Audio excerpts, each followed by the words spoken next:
긴급 속보를 전해드립니다. 노르웨이 정부와 의회 다수가 마침내 중대한 결단을 내렸습니다. 유럽산 미사일 시스템인 PLS나 이스라엘의 메이스 3 대신 한국의 자랑스러운 K239 천무장거리 다연장 로켓 시스템과 무려 사거리 500km에 달하는 고성능 탄도미사일을 구매하기로 최종 결정했다는 소식입니다. 신뢰도 높은 군사정보 분석가로 정평이 난 하쿠메이스는 지난 20일 노르웨이가 천무미사일 시스템을 전격적으로 도입하기로 했다는 소식을 전 세계에 긴급 타전했습니다. 그의 분석에 따르면 노르웨이 현지 방위산업 컨설팅 소식통은 이번 계약의 규모가 무려 18억 8천만 달러에 육박하며 15세대에서 20세대에 이르는 대규모 발사대 물량을 확보할 예정이라고 전해왔습니다. 현재 한국의 K239 천무는 폴란드와 사우디아라비아 그리고 아랍에미리트와 에스토니아까지 이미 실전 배치를 완료했거나 계약을 마친 상태이며 노르웨이를 필두로 이집트와 라트비아 그리고 리투아니아에게도 강력하게 제한되고 있는 상황입니다. 노르웨이가 한국에 천무를 도입한다는 소식이 전해지자마자 현지 네티즌들은 열광적인 반응을 보이고 있습니다. 한 네티즌은 정말이지 가슴 벅찬 소식이다라며 천무 시스템은 노르웨이에서 적진인 무르만스크를 정밀 타격하기에 가장 이상적이고 정확한 사거리를 제공할 것이라고 평가했습니다. 또한 이 계약이 확정된다면 노르웨이 국방 역사에 있어 영광스러운 순간이 될 것이라며 한국에 진심 어린 축하의 메시지를 보내기도 했습니다. 사실 노르웨이는 과거 K2 전차 시험평가 당시에 한국의 흑표 전차가 독일의 레오파드 전차보다 성능 면에서 월등히 앞섰음에도 불구하고 결국 정치적 판단 끝에 레오파드를 선택하며 한국 방산에 큰 아쉬움을 남긴 바 있습니다. 그랬던 노르웨이가 이번에 다시 한국산 무기를 적극적으로 선택하려 한다는 소식은 국제 방산 시장에서 그 의미가 남다를 수밖에 없습니다. 물론 현재 노르웨이 내부에서도 여전히 목소리가 갈리고 있습니다. 위기 상황에서는 지구 반대편의 한국보다는 같은 유럽 공급자가 훨씬 더 안전하고 신속하다는 이유로 과거 K 전차를 탈락시켰던 논리를 다시 들고 나오는 세력이 존재합니다. 하지만 노르웨이의 현 정권과 국방당국은 지리적 거리보다 훨씬 더 중요한 본질은 전시 상황에서 실제로 무기와 군수 물자가 약속된 시간에 도착하느냐의 여부라고 못을 박았습니다.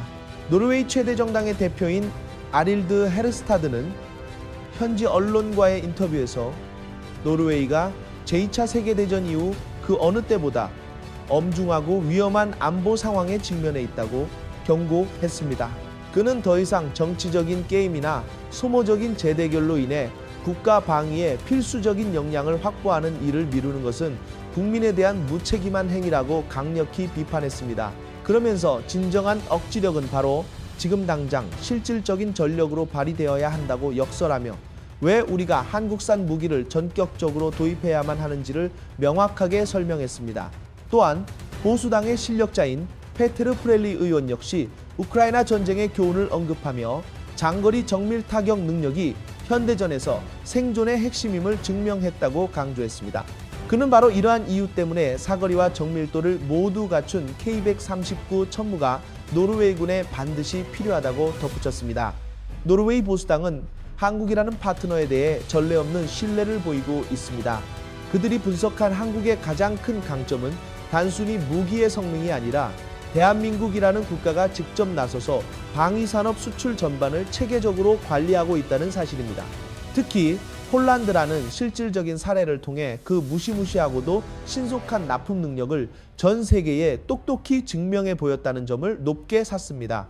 또한 노르웨이는 현재 미국이 아닌 또 다른 강력한 대체 공급망이 절실히 필요한 상황인데 한국이 바로 그 최적의 해답이라는 것입니다. 사실 지금 노르웨이는 미국의 도널드 트럼프 전 대통령과 완전히 정면으로 충돌하고 있는 양상입니다. 트럼프는 지난해 자신의 노벨 평화상 수상이 최종적으로 불발되자 노르웨이를 향해 노골적인 분노를 쏟아냈습니다. 심지어 그는 자신이 최근 그린란드를 차지하려고 시도하는 이유 중 하나가 바로 노르웨이가 자신에게 노벨상을 주지 않았기 때문이라고 아주 무지막지하게 말했습니다. 현지 시간 19일 보도된 내용에 따르면 트럼프 전 대통령은 노르웨이의 요나스 가르스테르 총리에게 보낸 개인적인 편지에서 자신이 세계 곳곳에서 8개 이상의 전쟁을 중단시키며 평화에 기여했는데도 불구하고 노르웨이 노벨위원회가 노벨 평화상을 주지 않기로 결정한 것에 대해 깊은 유감을 표했습니다. 그는 이제 더 이상 자신만이 평화를 생각해야 한다는 도덕적 의무감을 느낄 필요가 없다고까지 썼습니다. 결국 트럼프는 베네수엘라의 야권 지도자인 마리아 코리나 마차도가 받았어야 할 노벨 평화상 메달을 대신 받게 되었는데, 이를 두고 노르웨이 측은 트럼프에게 마피아처럼 갈취당했다며 강도 높은 비난을 멈추지 않고 있습니다. 현재 트럼프는 덴마크와 노르웨이 그리고 스웨덴과 프랑스, 독일, 영국, 네덜란드, 핀란드에 이르기까지 그린란드의 병력을 파병한 유럽 8개국을 향해 매우 강력한 경제적 압박을 가하고 있습니다. 오는 2월 1일부터는 10% 그리고 6월부터는 무려 25%라는 살인적인 관세를 부과하겠다고 공표한 것입니다. 이러한 경제적 제재 카드까지 꺼내들자 유럽연합 역시 이에 맞서 미국에 대해 159조 원 규모의 보복 관세를 물리겠다고 엄포를 놓으며 상황은 일촉즉발의 위기로 치닫고 있습니다. 트럼프가 그린란드를 영토화하려 하고 유럽을 전방위적으로 압박하자 유럽 각국은 이를 기존의 러시아 위협과 더불어 새로운 안보 위협으로 규정하기 시작했습니다. 그 어느 때보다 신속한 국방력 증강이 절실해진 시점입니다. 특히 그린란드 주변에 위치한 북유럽 국가들은 그야말로 비상이 걸렸습니다. 이런 긴박한 상황 속에서 폴란드의 유력 매체인 디펜스24는 지난 1월 19일 스웨덴이 한국산 K9 자주포 도입에 지대한 관심을 보이고 있다는 소식을 전했습니다. 현재 스웨덴군은 27문의 아처 자주포를 보유하고 있지만 스웨덴 북부의 매우 험난하고 혹독한 지형에서 운용하기에는 한계가 있다고 판단하고 있습니다. 이에 따라 궤도형 자주포인 한국의 K9 자주포를 전격 도입하여 전력을 보강하려는 움직임을 보이고 있습니다. K9 자주포는 독일의 RCH-155 궤도형 버전 등 세계 유수의 무기들과 치열한 비교 평가를 받았는데, 기술적 완성도가 압도적으로 높고 이미 핀란드와 노르웨이 같은 인접 국가들에서 대량으로 운용되고 있어 군수 협력면에서 독일제보다 훨씬 우월하다는 평가를 받았습니다. 이 정보는 스웨덴 내부의 핵심 문서에서 유출된 것으로 알려져 더욱 신빙성을 얻고 있습니다.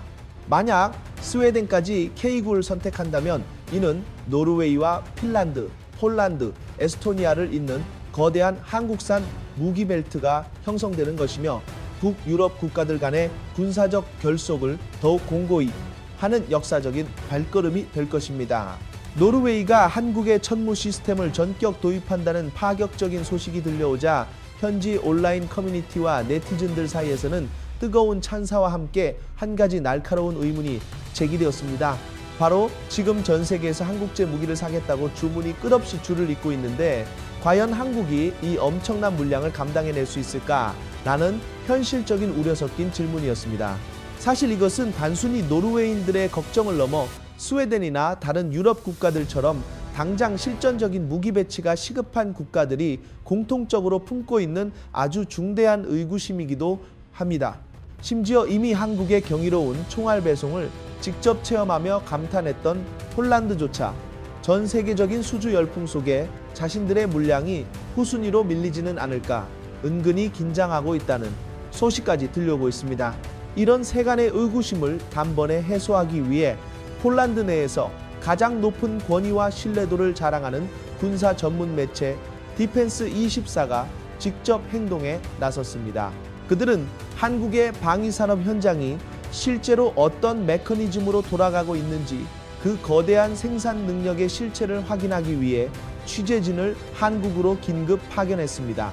지난 12일 한국 땅을 밟은 디펜스24 취재팀은 세계 최강의 성능을 자랑하는 K2 흑표 전차의 요람인 현대로템 창원 공장과 전 세계 자주포 시장의 60% 이상을 점유하고 있는 K9 자주포의 산실인 하나 에어로스페이스 공장을 전격 방문하여 현장을 샅샅이 취재했습니다.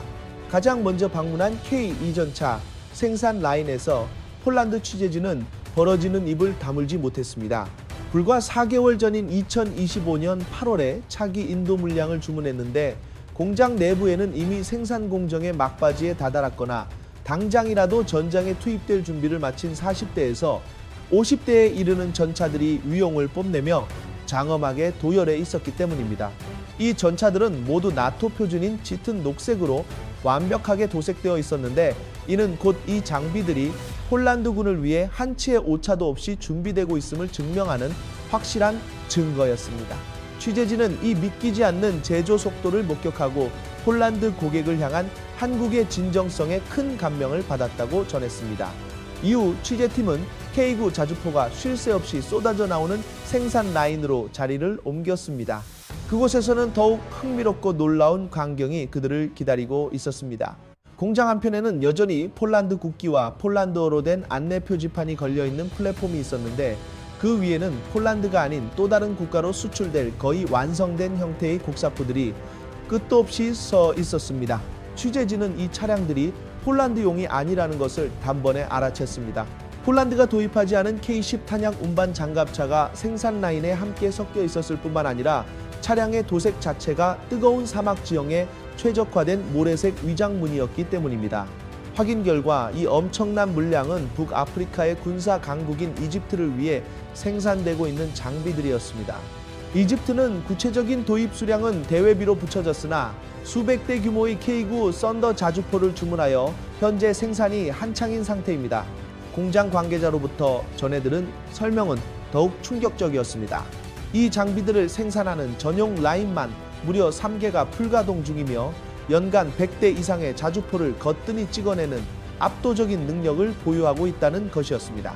디펜스24 취재진이 목도한 이 현장은 지난 2022년 이집트와 체결한 총 200문 규모 무려 2조 원에 달하는 초대형 계약이 현실로 구현되고 있는 증거였습니다. 한국이 보유한 이 무시무시한 무기 제조 인프라와 생산 역량은 현재 만성적인 물량 부족에 시달리는 유럽 방산 업계로서는 상상조차 할 수 없는 경지입니다. 이번 취재는 전 세계 한국 방산이 왜 K방산이라 불리며 찬사받는지 그 실질적인 증거를 보여주는 현장이었습니다. 지난 19일 전 세계 군사 전문가들을 경악케 한 소식이 또 하나 전해졌습니다. 놀라운 무기 생산력을 자랑하는 한국이 독자적으로 개발해 실전 배치까지 완료했다는 비장의 무기가 화제가 된 것인데, 그것은 바로 현존하는 비핵 미사일 중 가장 거대하여 괴물 미사일이라 불리는 현무5입니다. 우리 군 당국은 지난해 말부터 이 현무5 미사일이 본격적으로 실전 배치되고 있다고 공식화하며 앞으로 수백 기 이상을 확보하여 전국의 핵심 전략 요충지에 배치할 것이라는 야심찬 계획을 발표했습니다. 구체적으로는 최소 200여 발 이상의 물량을 생산해 배치할 예정인데, 한국은 이 거대한 미사일을 연간 70여 발이나 찍어낼 수 있는 가공할 생산력을 이미 갖추고 있습니다. 무려 탄두 중량만 9톤에 달하는 이 엄청난 괴물 미사일을 1년에 70발이나 생산한다는 것은 현재 유럽 방산업계로서는 상상조차 할 수 없는 경이로운 일입니다. 한화 에어로스페이스를 비롯한 국내 유수의 방산 기업들이 미사일의 본체와 강력한 엔진, 그리고 정밀한 발사대 시스템을 모두 통합하여 생산할 수 있는 완벽한 인프라를 구축하고 있기에 가능한 수치입니다. 이는 독일이나 프랑스 같은 유럽의 전통적인 방산 강국들조차 단독으로는 절대로 달성하기 어려운 압도적인 규모의 경제라고 할 수 있습니다. 한 해외 유력 매체는 한국이 만약 적대 세력의 침공을 받을 경우 현무5 20대에서 30대를 한꺼번에 동원하여 적의 심장부를 완전히 초토화할 계획을 세우고 있다고 전했습니다. 그동안 미국과 영국, 프랑스처럼 핵무기를 보유한 국가들은 한국이 왜 굳이 무식할 정도로 큰 8톤에서 9톤급 탄두를 고집하며 이런 괴물 미사일을 만드는지 이해할 수 없다는 반응을 보였습니다. 하지만 한국이 실제로 현무5를 만들어 실전 배치에 들어가자 이제는 상황이 완전히 역전되었습니다. 이제는 프랑스가 나서서 우리도 한국의 현무5와 같은 강력한 재래식 전략 미사일을 만들어야 한다고 목소리를 높이고 있는 것입니다. 프랑스는 현재 잠수함 발사 핵미사일과 공중발사 순항미사일은 보유하고 있지만 지상에서 발사하여 적진 깊숙한 지하 벙커까지 타격할 수 있는 고성능 재래식 중거리 탄도 미사일은 없는 상태입니다. 마크롱 프랑스 대통령은 러시아가 최근 선보인 오레슈니크 미사일이 극초 음속으로 비행하며 기존의 방공망을 무력화하는 능력을 목격하고 큰 위기감을 느꼈습니다. 그는 우리도 러시아의 사거리 안에 있다며 유럽이 러시아의 위협에 똑같이 대응할 수 있는 눈에는 눈이에는 이 방식의 강력한 타격 수단이 반드시 필요하다고 판단한 것입니다. 폴란드 매체 WP테크는 한국의 현무5가 핵을 보유하지 않고도 세계 최대 수준의 탄두 중량을 통해 적의 지하 요새를 완벽히 파괴할 수 있는 유일무이한 무기라고 극찬했습니다. 프랑스는 핵무기 사용이라는 극단적인 선택을 하기에는 부담스러운 상황에서도 적의 핵심 시설을 초토화할 수 있는 전략 무기가 필요해졌고 현무5의 개념이 그들에게 가장 완벽한 롤모델이 된 것입니다. 한국의 미사일을 조롱하던 국가들이 이제는 앞다투어 한국을 배우려 하고 있습니다. 하지만 한국은 현무5에 안주하지 않습니다. 앞으로 개발될 현무6의 경우 탄두 중량을 조절하여 사거리를 5,000km까지 늘린 사실상의 ICBM급으로 개발될 예정입니다. 또한 현무7은 기존의 미사일 방어망을 완전히 무력화하는 극초음속 비행체 기술의 집약체가 될 것입니다. 이 미사일은 대기권 상층부에서 분리된 후 마하 5 이상의 속도로 저고도에서 지그재그로 활공하기 때문에 현재의 그 어떤 요격 시스템으로도 격추가 불가능합니다. 한국은 이미 2020년대 후반 실전 배치를 목표로 질주하고 있습니다. 한편 한국산 무기의 대표 주자인 K2 전차에 대한 관심도 뜨겁습니다. 폴란드는 이미 1차 계약분 180대를 2025년 내에 모두 인도받기로 했으며 앞으로 현지 생산형인 KEPL을 포함해 총 1000대의 전차를 보유할 계획입니다. 이를 지켜보는 유럽 국가들은 폴란드를 부러움과 시샘 어린 시선으로 바라보고 있습니다. 루마니아 역시 K전차 216대 도입을 위해 무려 11조 1,700억 원이라는 거액을 투입하기로 결정했습니다. 또한 북아프리카의 모로코가 K전차 400대 도입을 검토하자 인접국인 스페인은 그야말로 패닉에 빠졌습니다. 모로코의 최신형 K 전차 보유량이 스페인의 2배에 달할 것이라는 관측이 나오자 스페인 내에서는 방어 전략을 전면 수정해야 한다는 비명이 터져 나오고 있습니다. 스페인은 현재 독일산 구형 레오파드 전차를 운용 중인데 우크라이나 전쟁에서 레오파드 전차가 진흙탕에 빠져 허우적거리는 모습이 공개되면서 독일제 무기에 대한 신뢰는 바닥으로 떨어졌습니다. 반면 한국의 K 전차는 세계 최고 수준인 4.2m 수심까지 잠수 도하가 가능하여 강을 장애물이 아닌 통로로 만드는 경이로운 능력을 갖추고 있습니다. 독일의 레오파드가 물에 빠져 고철이 되는 영상을 본 유럽인들은 이제야 깨닫고 있습니다. 진정한 전장의 지배자가 누구인지를 말입니다.